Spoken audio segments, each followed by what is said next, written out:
Good afternoon, my name is Hannah Glassman and I'm a PhD candidate from the University of Sydney. And I'm going to speak today about one piece of my research which explored the experiences of people who had left the organisation Alcoholics Anonymous disappointed. So Alcoholics Anonymous is a community-based peer-to-peer support organisation designed for people who identify as alcoholic to help them stop drinking alcohol. Membership is currently estimated at approximately 2 million, with more than 125,000 groups across 181 countries globally. While there is a general service office in AA that manages administration, there's no overarching governing body that regulates all AA engagement. And so individual groups are self-regulating by the members who comprise them.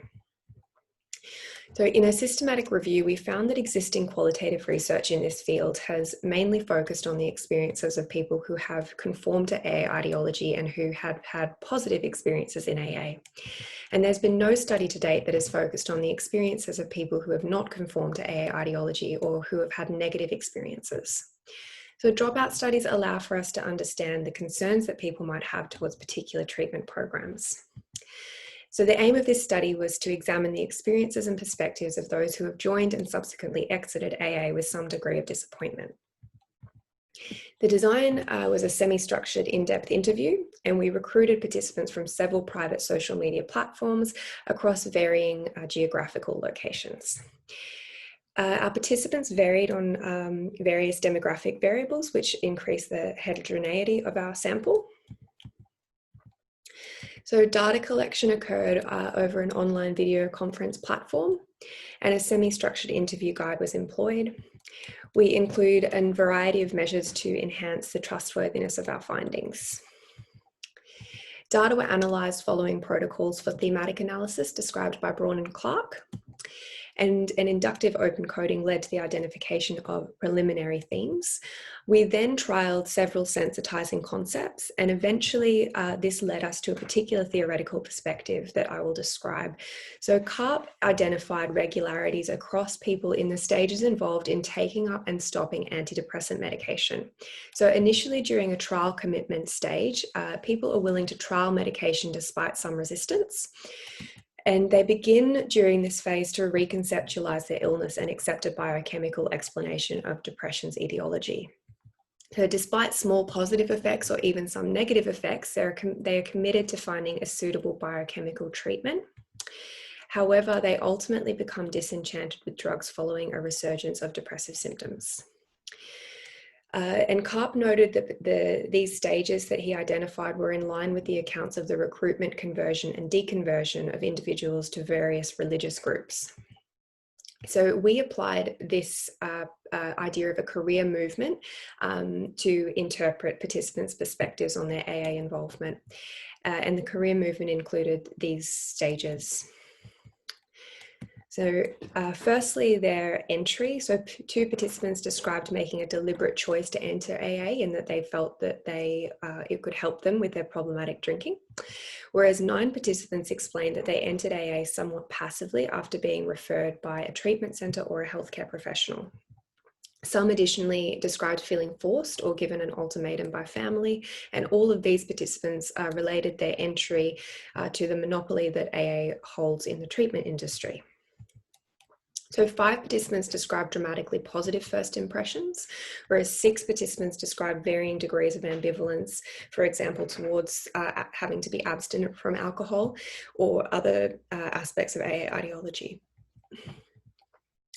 So there were 2 types of conversion experiences that we identified in the data. So firstly, we described a conventional conversion with respect to the positive experiences in AA that AA would expect a person to have. However, participants additionally emphasized that in hindsight, their conversion had cult-like elements in that they were brainwashed into a particular way of understanding themselves. So while most participants emphasized positive experiences on top of this, there were 2 participants that described their conversion as entirely akin to an indoctrination process. So the conventional conversion, so firstly, participants described being grateful for AA for helping them to stop drinking.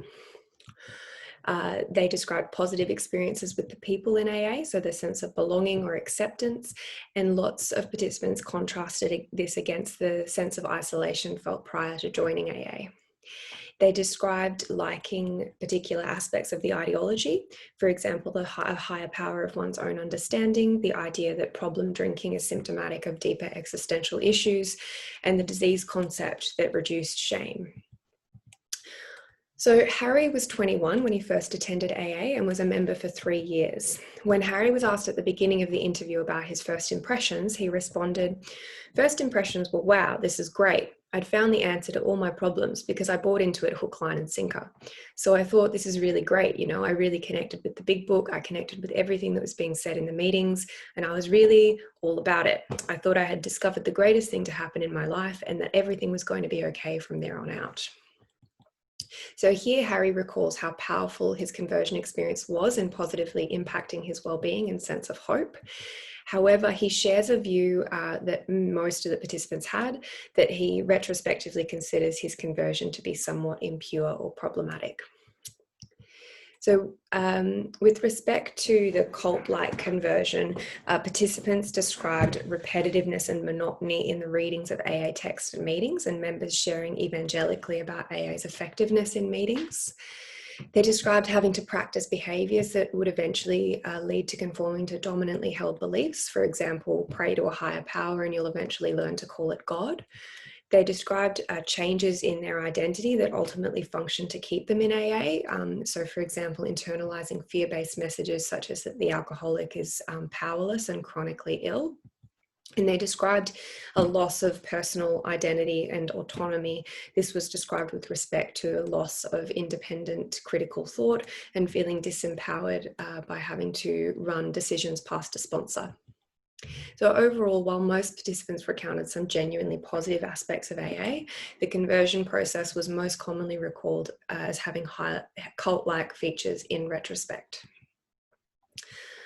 So while the people, ideology and practices in AA were often recalled as being quite positive during the earlier stages of participants' careers, they explained that negative experiences with these ultimately contributed to their deconversion. And this process most commonly occurred gradually with varying degrees of disenchantment around these issues before finally leaving. So participants' common concerns with the people in AA were that lots of people in AA were mentally unhealthy and that they'd learnt to understand themselves through a specific narrow framework. Participants described social control and aggressive manifestations of this, for example, ostracism, gossip, or bullying towards participants who openly voiced concerns with AA or didn't behave in line with expectations of their fellow members. They described a particular dynamic where older sober members subjugate more vulnerable members and have undeservingly high status in AA. They described common concerns with the ideology, including the idea of being powerless over alcohol and being chronically ill.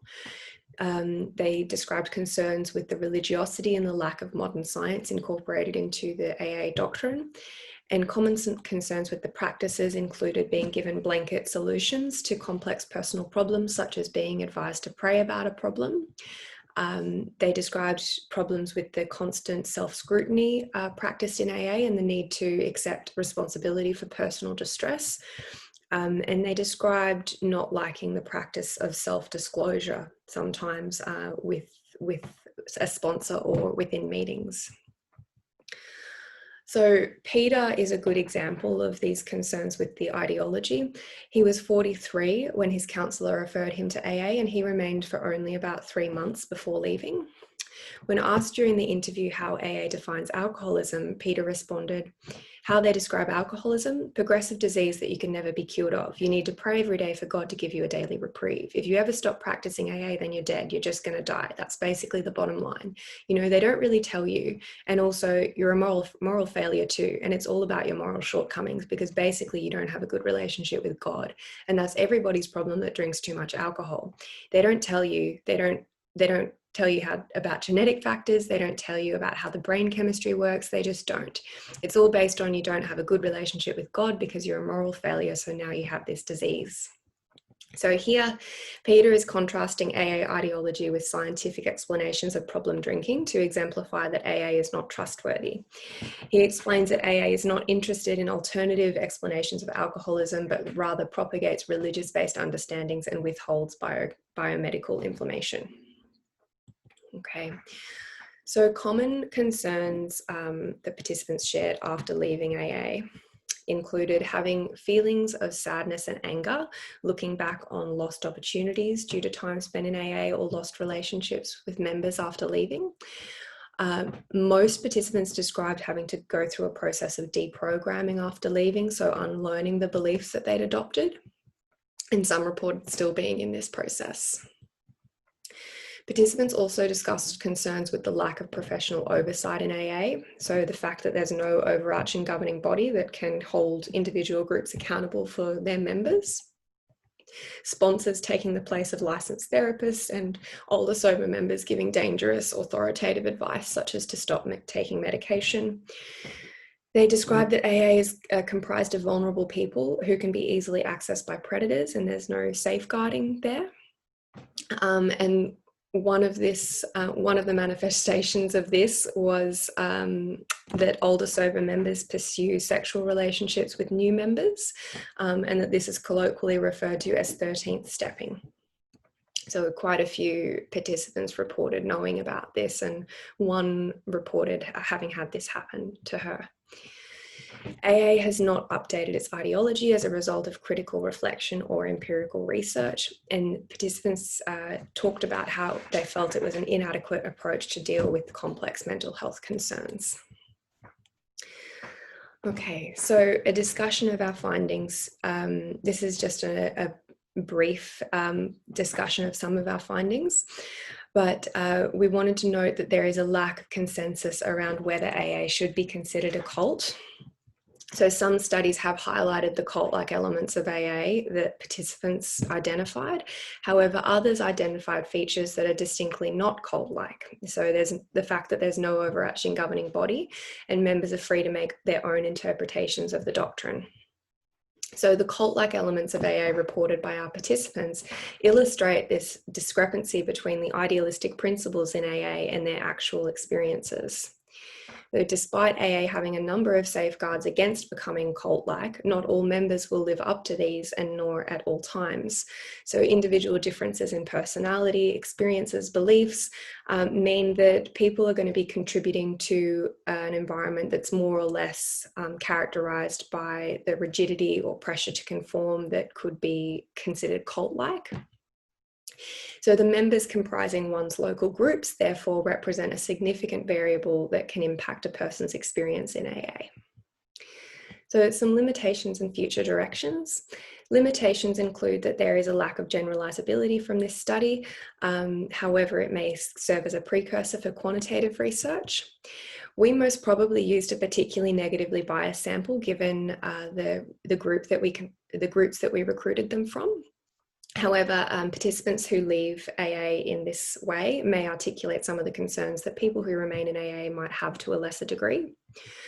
Participants were all recruited from the same online groups, and this can carry similar limitations to a focus group in that individual responses can converge to dominantly held beliefs. And this was apparently observed in participants' common use of similar terms, such as that AA is monopolizing the treatment industry. Terms such as cult, brainwashing, deprogramming were also commonly observed to be used within this online group. And participants were recruited from within the core Anglosphere only, so Australia, Europe, and America, and so therefore only convey reasons for leaving from within this particular region. So this study has raised several concerns related to the potential pitfalls of community-based peer-to-peer support organisations, and it has established a need for future research into how such pitfalls might be negated. And what would greater accountability within AA look like? Thank you very much.